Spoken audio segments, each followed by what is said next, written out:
Bapak Ibu, kita akan membaca firman Tuhan dari 1 Tawarik 11 ayat 1 sampai 47.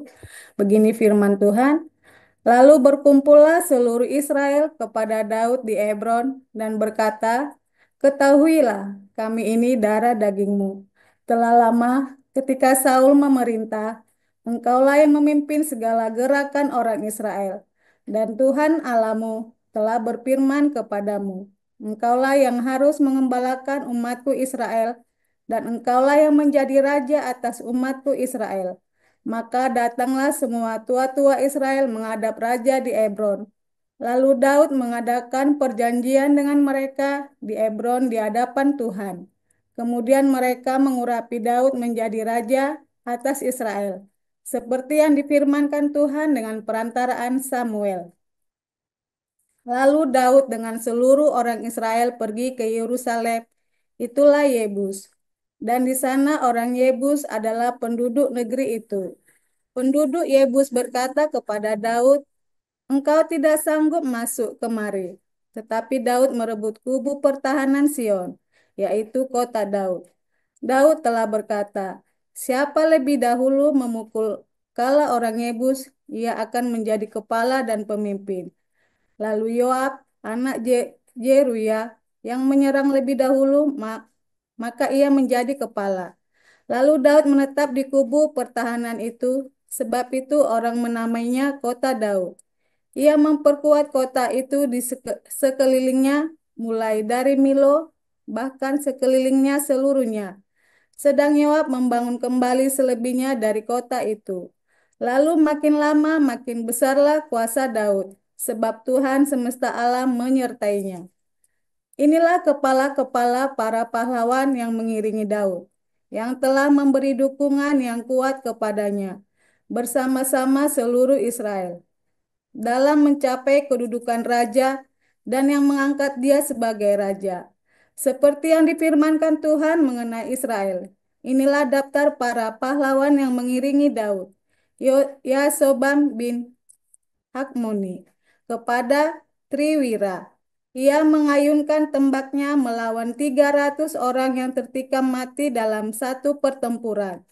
Dan sesudah dia, Eleazar anak Dodo, orang Ahowi itu, ia termasuk ketiga pahlawan itu.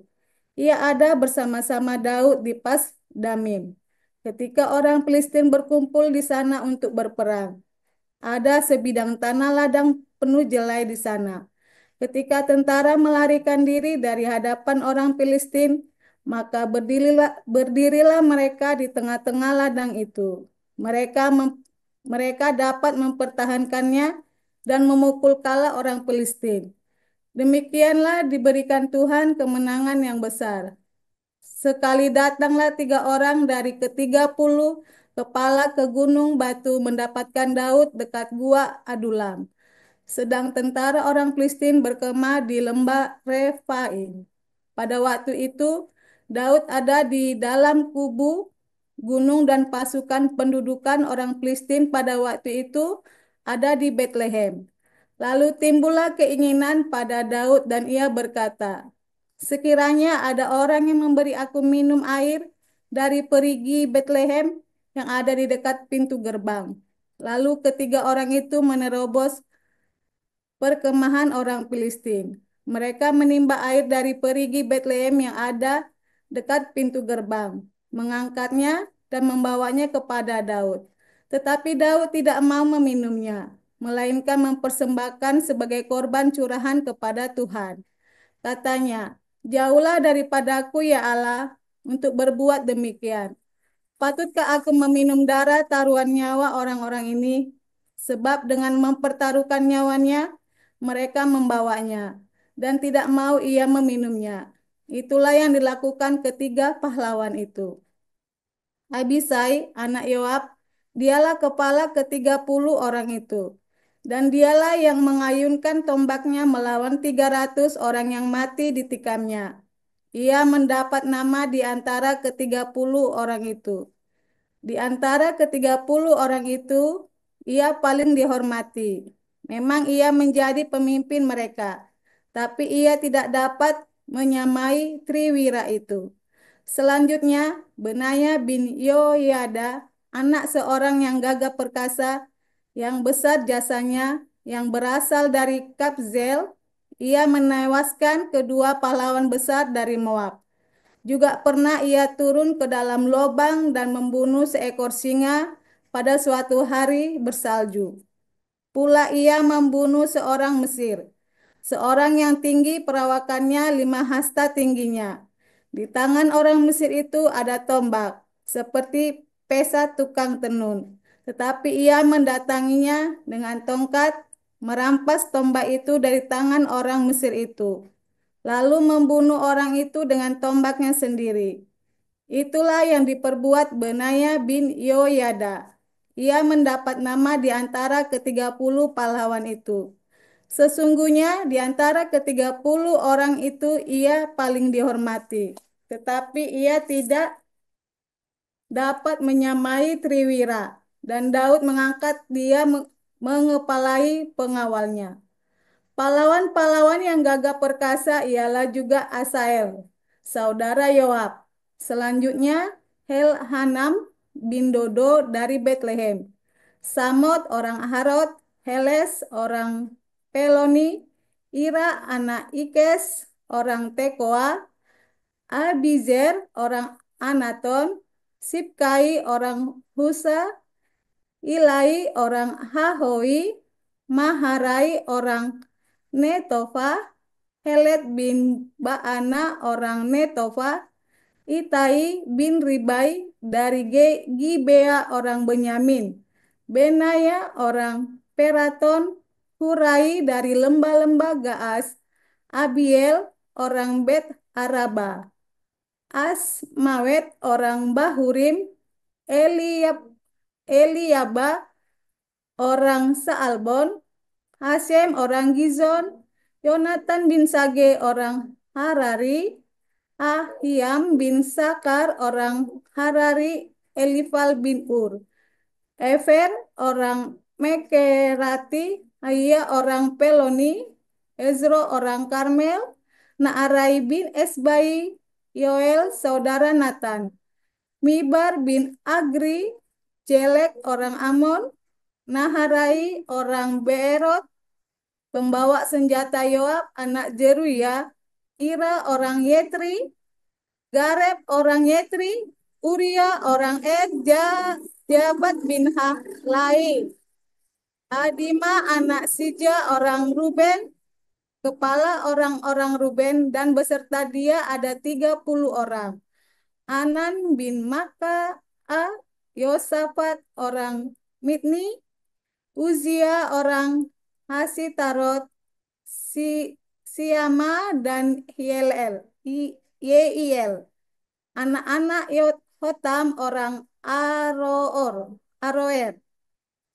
Yedail bin Samri dan Yoha, saudaranya orang Tizi, Eliel orang Ma'awim, Yeribai dan Yosawia anak-anak El Naam, Itma orang Moab, Eliel, Obed, dan Yaasiel orang Mezobaya. Demikian.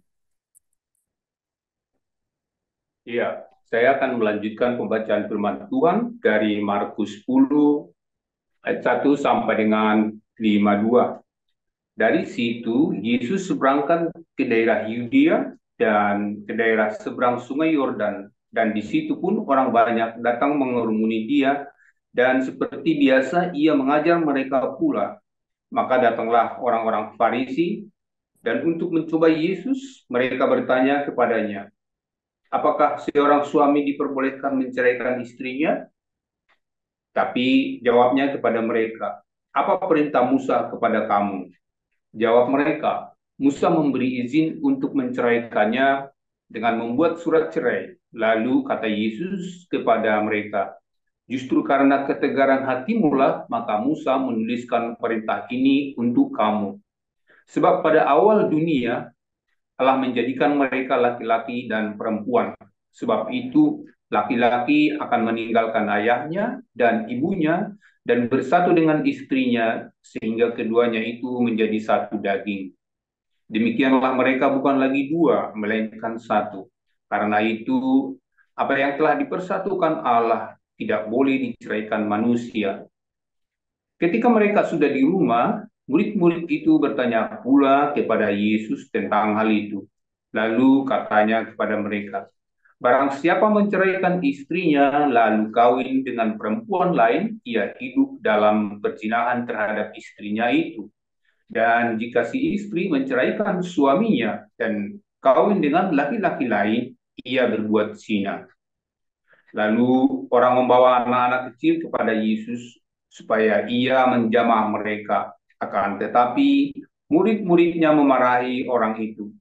Ketika Yesus melihat hal itu, ia marah dan berkata kepada mereka, biarkan anak-anak itu datang kepada aku, jangan menghalang-halang mereka, sebab orang-orang yang seperti itulah yang mempunyai kerajaan Allah. Aku berkata kepadamu, sesungguhnya barang siapa tidak menyambut kerajaan Allah seperti seorang anak kecil, ia tidak akan masuk ke dalamnya. Lalu ia memeluk anak-anak itu dan sambil meletakkan tangannya atas mereka, ia memberkati mereka. Pada waktu Yesus berangkat untuk meneruskan perjalanannya, datanglah seorang berlari-lari mendapatkan dia dan sambil bertelut di hadapannya, ia bertanya, Guru yang baik, apa yang harus perbuat untuk memperoleh hidup yang kekal? Jawab Yesus, mengapa kau katakan aku baik? Tak seorang pun yang baik selain daripada Allah saja. Engkau tentu mengetahui segala perintah Allah, jangan membunuh, jangan berzina, jangan mencuri, jangan mengucapkan saksi dusta, jangan mengurangi hak orang, hormatilah ayahmu dan ibumu. Lalu kata orang itu kepadanya, Guru, semuanya itu telah kuturuti sejak masa mudaku. Tetapi Yesus memandang dia dan menaruh kasih kepadanya, lalu berkata kepadanya, hanya satu lagi kekuranganmu. Pergilah, juallah apa yang kau miliki dan berikanlah itu kepada orang-orang miskin, maka engkau akan beroleh harta di surga. Kemudian datanglah kemari dan ikutlah aku. Mendengar perkataan itu, ia menjadi kecewa, lalu pergi dengan sedih sebab banyak hartanya. Lalu Yesus memandang murid-muridnya di sekelilingnya dan berkata kepada mereka, alangkah sukarnya orang yang alangkah sukarnya orang yang beruang masuk ke dalam kerajaan Allah. Murid-muridnya tercengang mendengarkan perkataannya itu. Tetapi Yesus menyambung lagi, anak-anakku, alangkah sukarnya masuk ke dalam kerajaan Allah. Lebih mudah seekor unta melewati lubang jarum daripada seorang kaya masuk ke dalam kerajaan Allah. Mereka makin gempar dan berkata seorang kepada yang lain, jika demikian, siapakah yang dapat diselamatkan? Yesus memandang mereka dan berkata, bagi manusia hal itu tidak mungkin, tetapi bukan demikian bagi Allah. Sebab segala sesuatu adalah mungkin bagi Allah.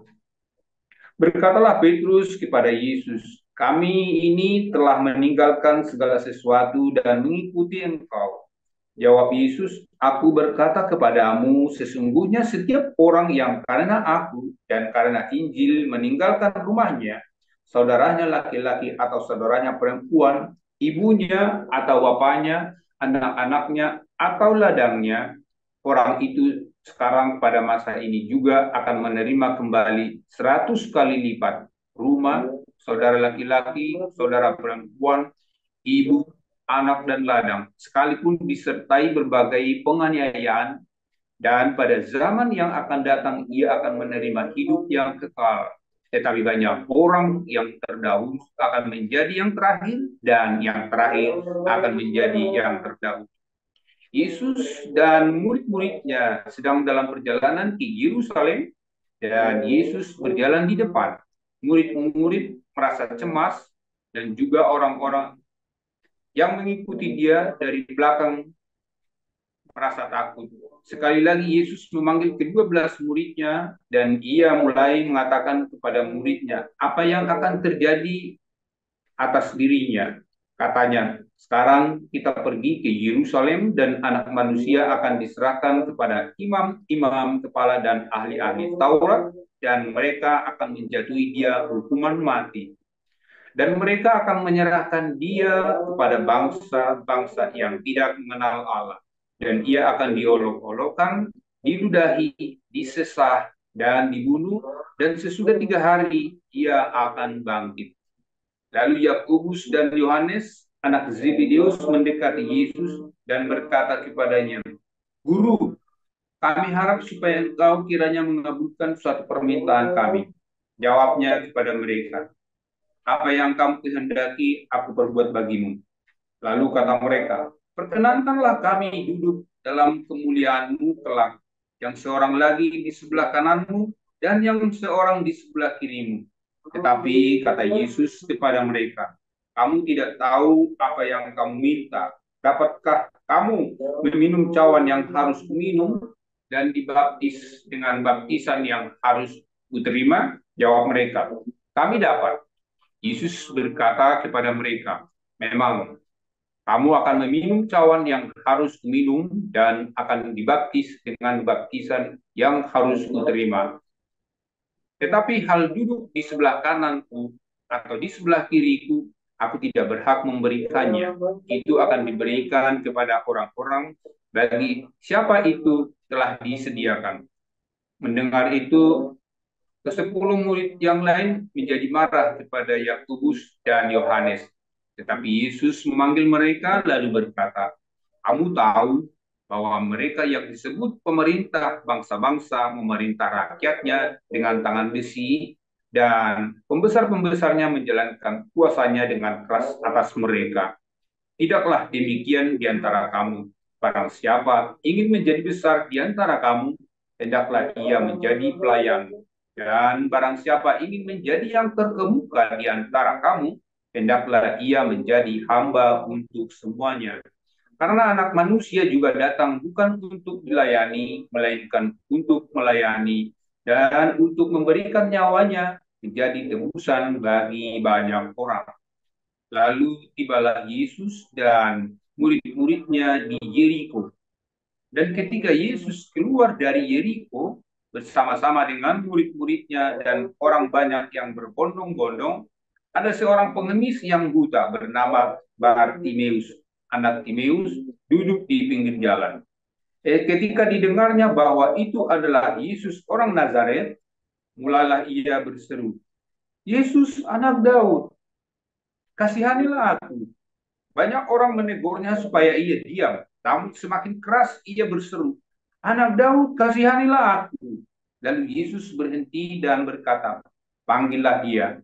Mereka memanggil orang buta itu dan berkata kepadanya, kuatkan hatimu, berdirilah. Ia memanggil engkau. Lalu ia menanggalkan jubahnya, ia segera berdiri dan pergi mendapatkan Yesus. Tanya Yesus kepadanya, apa yang kau kehendaki supaya aku perbuat bagimu? Jawab orang buta itu, Rabuni, supaya aku dapat melihat. Lalu kata Yesus kepadanya, pergilah, imanmu telah menyelamatkan engkau. Pada saat itu juga melihatlah ia, lalu ia mengikuti Yesus dalam perjalanannya. Demikian pembacaan firman Allah. Ya. Terima kasih para lektor yang sudah membacakan ayat Alkitab pada pagi hari ini. Ada Ibu Efrata dan Pak Mulia. Tuhan Yesus memberkati. Kita akan mendengarkan renungan Embun Pagi dengan judul Bos Besar oleh Dr. Joseph Paul Jiang, Gembala kita. Kepada Pastor Paul, kalau sudah siap, silakan Pastor Paul. Haleluya, firman Tuhan selalu baru setiap hari. Ketika kita menantikan Tuhan dengan penuh cinta. Saudara, materi ini sudah pernah kita bawakan di kelas pemuritan di Bible Edi Hagios Den Haag ya, hari Rabu minggu lalu ya. Cuman mungkin hanya beberapa orang saja yang hadir. Saya mengulang saja sedikit karena ini materi sangat penting sekali. Ya, namanya bos besar. Bos besar. Saudara mau jadi bos besar itu, saudara, banyak orang mengira untuk jadi bos besar itu Anda harus berlaga kayak sok merintah-merintah, sok paling jagoan tuh, ya. Nah, itu preman. Ya, kalau Anda mau jadi bos besar tapi sok merintah-merintah, itu preman. Ya. Nah, kalau Anda mau jadi bos besar, lalu Anda apa namanya takut sama anak buah, nah, itu namanya goblok. Anda mau jadi bos, apa majikan tapi takut sama anak buah, sehingga anak buah berangkat seenaknya Anda nggak berani negur, ya. Atau kerja seenaknya Anda nggak berani negur tuh. Anda sudah gaji, Anda datang lebih pagi daripada anak buahmu datangnya jam tokonya buka atau kantor buka jam 9, anak buahmu datang jam 12 tuh. Terus kamu bingung, kalau negur nanti takut marah. Nah, itu namanya goblok. Tapi kalau tadi yang pertama, Anda jadi bos besar, tapi berlaku perintah sana perintah sini, ngamuk-ngamuk, saya kalau baca, kalau ngomong sok nggak jelas, nah, itu namanya Anda preman gitu ya. Bukan, preman itu belum tentu preman yang hebat, belum tentu saudara ya, tapi dia juga preman yang bodoh, ya kan, punya seenaknya sendiri, tapi nggak ada aturannya, nggak ngerti komunikasi yang baik bagaimana, ya. Banyak orang yang seperti itu, ya, dalam kehidupan kita sehari-hari ya, dalam di yayasan juga ada ya, perintah sana perintah sini, merasa paling hebat, merasa paling pinter, tapi dia sendiri nggak ngerti kondisi di lapangan seperti apa. Wah, itu puyeng tuh saudara ya. Nah, ada lagi yang ya jadi bos juga tadi ya, eh, banyak juga di tempat kita ya, bos itu takut sama karyawannya, takut karyawan pada keluar, ini pada hilang semua. Kalau saya kalau mau keluar semua, misalnya saya dulu punya perusahaan ya, saya siapin saya tidak mau tergantung sama orang, ya.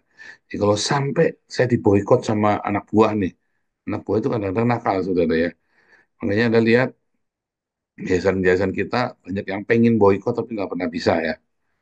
Pengen boikot, pengen biar celaka nih kita, biar donasinya habis.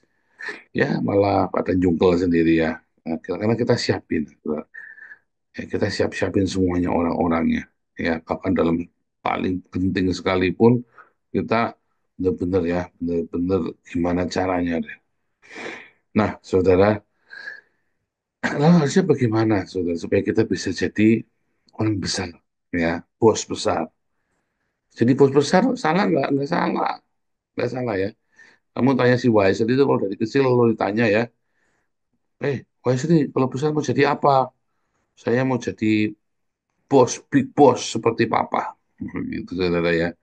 Karena dia selalu melihat saya itu dikerumuni orang-orang selalu datang ke rumah ya. Ada ngopi, selalu ngobrol-ngobrol. Basri, papamu ada. Seneng ya. Kamu siapa? Anak buahnya papa. Wah, bangga saudara ya si Waisel ini ya. Terus ya, jodohnya yaitu dia saya takilan. Terus dia lagi seneng nontonnya Batman. Kenapa nontonnya Batman, saudara? Karena Batman itu kaya raya dan suka nolong orang. Ya, dia mau jadi Batman dan suka berkelahi. Nah, suka berkelahi yang paling penting itu ya. Dia kaya raya, suka nolong orang dan suka berkelahi. Dia seneng tuh ya, nonton film Batman tuh terobsesi banget. Mau semua kostum Batman dari yang apa saja dia punya. Semua mainan Batman apa saja dia punya, saudara ya. Terobsesi dengan Batman dia. Nah, saudara, eh, dan dia belajar main saham ya saudara, karena Batman kan main saham itu kan, main indeks segala macam ya. Oh, main indeks, oh ya pinter nih.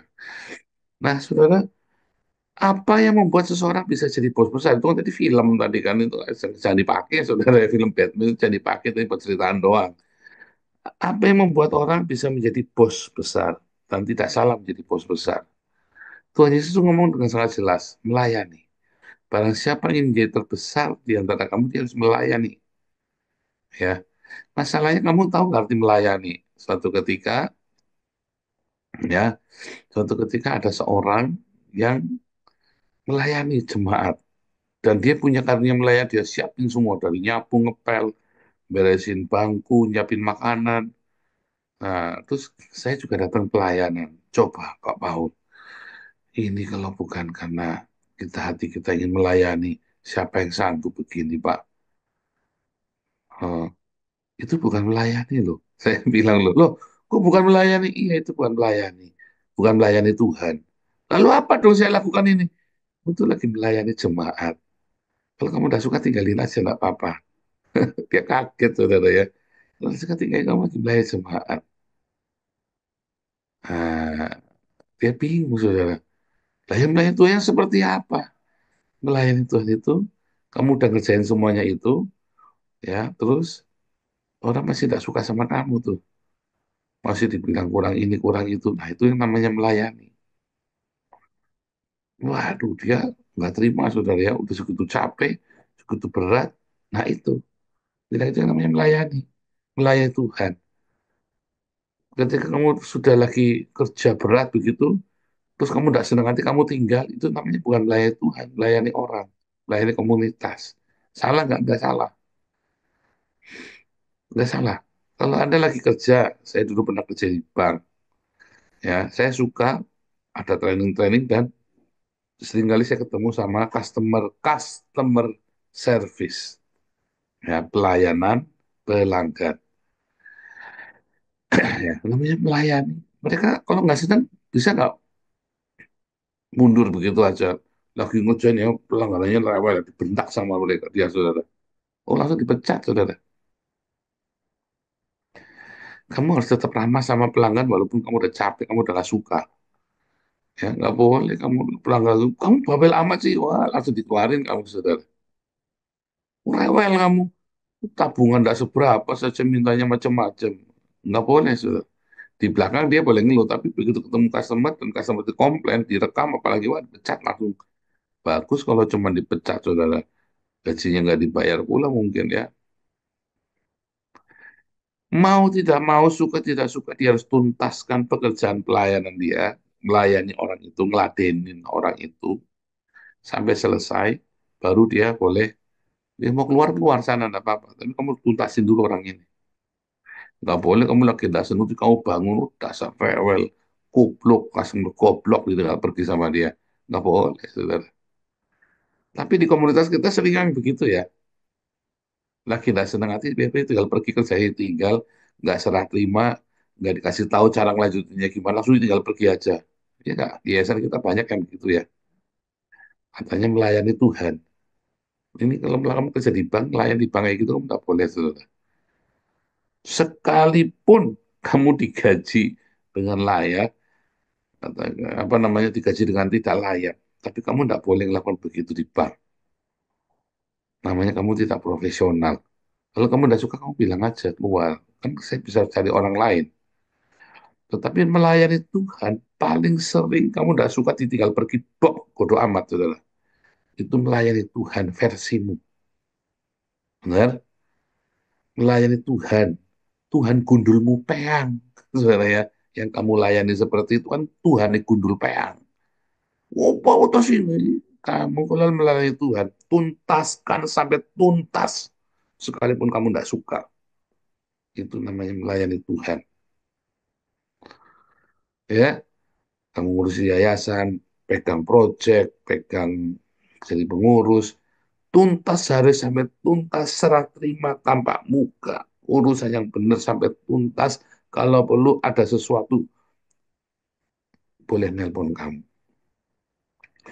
Tapi di yayasan kita biasanya langsung hilang. Nah, saya bilang, kamu tidak melayani Tuhan. Kamu sedang melayani dirimu sendiri, aktualisasi diri. Terus kamu sok-sokan bilang, ini kan melayani Tuhan. Gundulmu peang, saudara. Bukan. Ya, itu bukan, jelas bukan melayani Tuhan. Percaya saya. Ketokan titik, ketokan kuping, ketokan apa, dan itu bukan melayani Tuhan. Ya, dan kamu tahu kamu tidak melayani Tuhan, tapi kamu sedang melayani egomu sendiri. Ya kan? Kalau namanya melayani Tuhan itu tuntaskan sampai selesai, sekalipun kamu tidak suka. Lalu kamu bilang, habis ini aku selesai ya. Kenapa aku tidak suka? Tapi tak tuntasin sampai tuntas. Dan kalau sudah tuntas pun, kalau ada pertanyaan, kamu boleh nanya saya. Itu namanya melayani Tuhan. Ya. Nah, mengapa melayani Tuhan harus begitu? Oh, enggak harus. Enggak harus begitu, saudara. Kamu udah gitu juga enggak apa-apa. Ya. Apakah harus begitu? Enggak harus. Kamu tidak begitu juga enggak apa-apa. Suka-suka kamu saja. Apalagi kalau nggak digaji kan. Oh iya nih, harus digaji nih. Siapa nih? Oh, kalau si Marcel kan digaji. tentu saja belani Pak Paul, ya kan? Oh, kita nggak digaji. Oh, kalau perlu Pak Paul yang kita gaji, biar Pak Paul yang nurut saya. Itu juga bukan melayani Tuhan. Kamu pikir kamu sedang melayani saya, saudara? Kalau begitu namanya kamu lagi melayani saya. Lalu kamu tidak mau melayani saya, lalu kamu mau coba menggaji saya. Kamu mau gaji saya berapa, saudara? Kamu mau gaji saya berapa? Ya kan? Kan pertanyaan kan mau gaji saya berapa kan? Kan aneh kan? Ajaib ya, saudara ya. Ternyata melayani Tuhan tidak seperti yang kamu bayangkan. Melayani Tuhan ada lagi, saudara ya. Melayani Tuhan. Kamu pikir melayani Tuhan itu, ya, kamu bisa suka-suka kamu, saudara. Gak bisa. Kamu akan berkaitan, bertabrakan dengan orang lain. Dan kamu harus kadang-kadang, kamu harus ngalah walaupun kamu yang benar. Walaupun kamu yang benar loh. Kamu kudu ngalah, kamu diem, terus capek hati kamu. Bener nggak? Apalagi kalau atasanmu atau senior kamu goblok. Paling nggak enak tuh kerja, diperintah sama orang goblok, terus kerjanya bayarannya cuma sedikit, apalagi gratis. Bener nggak? Ayo, itulah melayani Tuhan. Seringkali kamu yang dokter sekalipun, kamu yang orang kaya sekalipun, dipimpin oleh yang cuma lulusan SMA, duit pun tidak ada, dan kadang-kadang goblok. Kamu ikuti dia bukan karena kamu takut sama dia, tapi karena kamu siap melayani dia. Karena kamu melayani dia, kamu sedang melayani Tuhan. Amit-amit, Pak, Sudi, Pak. Nah, itu dia. Berarti kamu hanya melayani dia, bukan Tuhan di dalam dia. Ya kan? Mengapa harus begitu? Balik lagi, tidak harus. Cuma saya kasih tahu rahasianya, saudara ya. Rahasia melayani. Kalau kamu, ya, lihat semua perusahaan besar pasti punya satu slogan customer service satisfaction, kepuasan pelanggan, ya, kepuasan pelayanan pelanggan. Semua perusahaan yang besar, kalau perusahaanmu cuma toko warung Tegal, ya, kamu cuma toko sembako di pinggir jalan yang ukurannya 1 kali 2 meter, gerobak, mungkin kamu tidak mengenal customer service satisfaction, ya kan? Malah kadang-kadang kamu beli apa, dikasihnya apa. Tapi kalau kamu kerja di perusahaan seperti grupnya BCA, Sinarmas, kamu kerja di perusahaan-perusahaan seperti Unilever, maka mereka akan mengenal kata customer service satisfaction. Kamu kerja di BC, apa namanya, di bank, kalau di BRI nggak ada customer service satisfaction, saudara ya. Adanya duit customer hilang. Kalau di BRI, saudara ya. Eh, kalau di BCA, kamu ada customer service satisfaction, saudara ya. Kalau kamu naik pesawat, ya kamu ada customer service satisfaction. Kalau naik Lion Air, nggak ada. Naik Lion Air suka-suka dia, saudara, jadwalnya. Ya kan? Kalau kamu naiknya apa namanya Cathay Pacific, ya customer service satisfaction. Kalau kamu naiknya Lion Air sudah bagus, pesawatnya nggak jatuh, saudara. Kamu mau minta customer service satisfaction. Dulu ada Adam Air ya, minta customer bagasi pada hilang, terus marah-marah penumpangnya. Terus pramugarinya bilang, udah bagus kamu nyampe mendarat dengan selamat loh. Gila itu. Ini hilang di tengah di tengah laut, mampus kamu. Selawi jaluk selamat. Kata Pak Topi kan Selawi jaluk selamat. Kalau kamu naiknya Singapore Airlines, ya pasti customer service satisfaction. Semua perusahaan besar, mereka bisa jadi besar karena mereka tahu bagaimana customer service satisfaction.